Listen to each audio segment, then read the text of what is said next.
आज हम लोग देखेंगे 2022 का सबसे इम्पोर्टेंट प्रमेय थेल्स प्रमेय, जो कि अक्सर 1-2 साल के गैपिंग करके परीक्षा में आता है।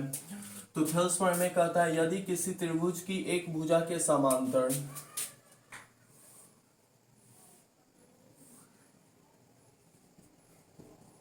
थेल्स प्रमेय हमें कहता है यदि किसी त्रिभुज की एक भुजा के समांतर अन्य दो भुजाओं को दो भिन्न भिन्न बिंदुओं पर प्रतिच्छेद करने के लिए एक रेखा खींची जाए, तो हम मान लेते हैं बीसी के समांतर मेरा एक रेखा खींचा गया है जिसका नाम है डीई, और ये AB को D पे और AC को E पर प्रतिच्छेद करता है। तो ये अन्य दो भुजाओं को एक ही अनुपात में विभाजित करती है, मतलब हमें प्रूफ करना है AD बट्टा DB बराबर AE बट्टा AC, ये हमें लाना है। तो देखते हैं ये साबित कैसे होगा। तो सबसे पहले मान लेते हैं हम यहाँ पे माना त्रिभुज ABC में D भुजा AB पर तथा E भुजा AC पर इस प्रकार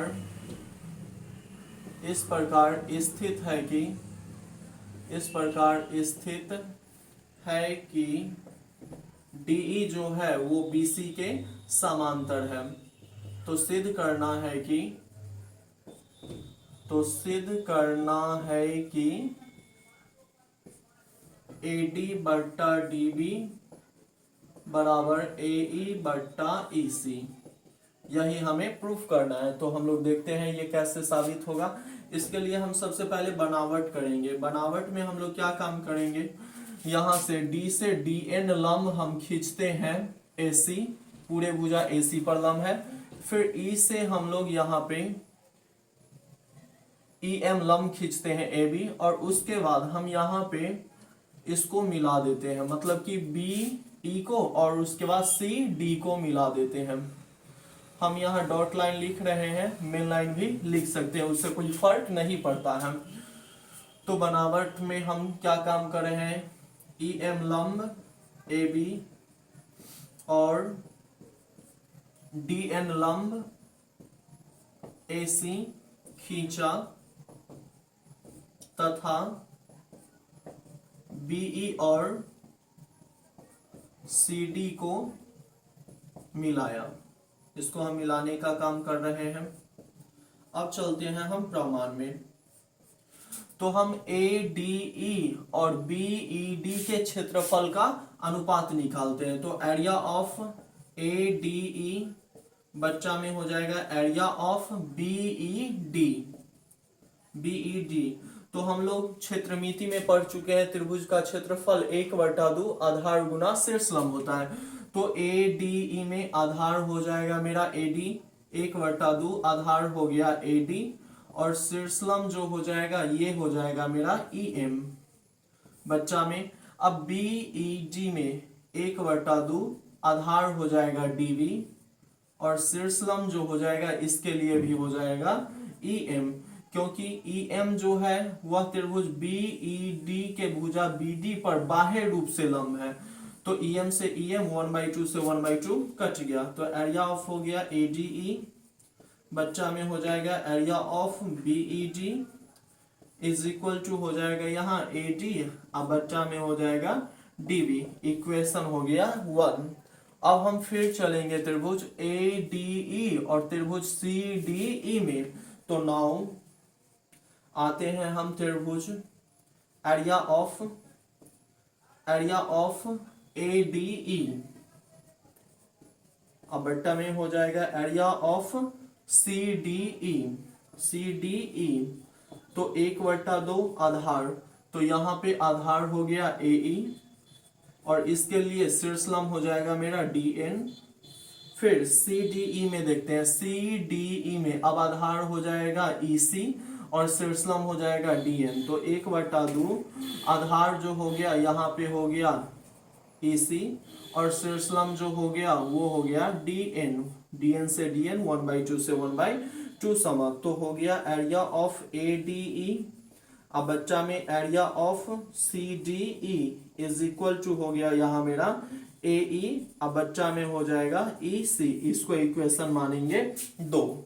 अब हम 9 में एक प्रमेय पढ़े हैं, प्रमेय हम यहाँ लिख देते हैं, इसी का यूज अब होने वाला है। प्रमेय, ये प्रमेय जो है वो 9वां में पढ़े हैं, ठीक है। वो प्रमेय है समान आधार और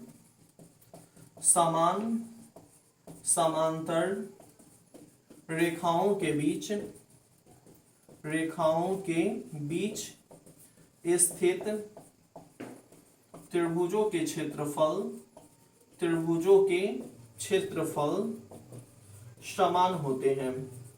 समान होते हैं। कहने का अर्थ है, मान लीजिए ये मेरा L और ये M लाइन है, दोनों समांतर है, और इस दोनों के बीच में एक त्रिभुज है जिसका नाम है ABC, और ये दूसरा त्रिभुज है PBC। तो यहाँ त्रिभुज ABC और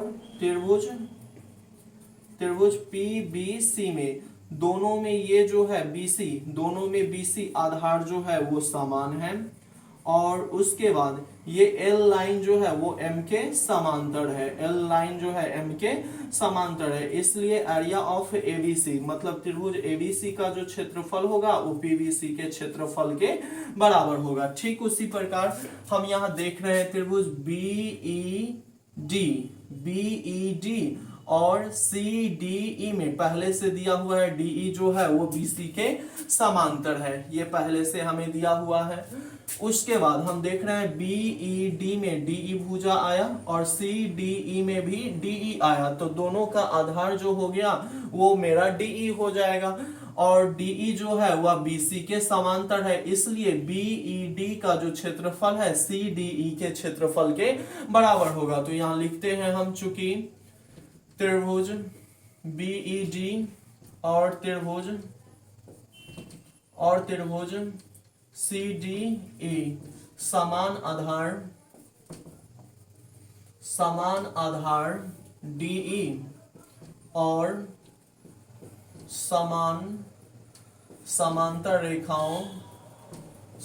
समांतर रेखाओं DE समांतर BC के बीच स्थित है, इसलिए area of BED is equal to हो जाएगा एरिया ऑफ CDE।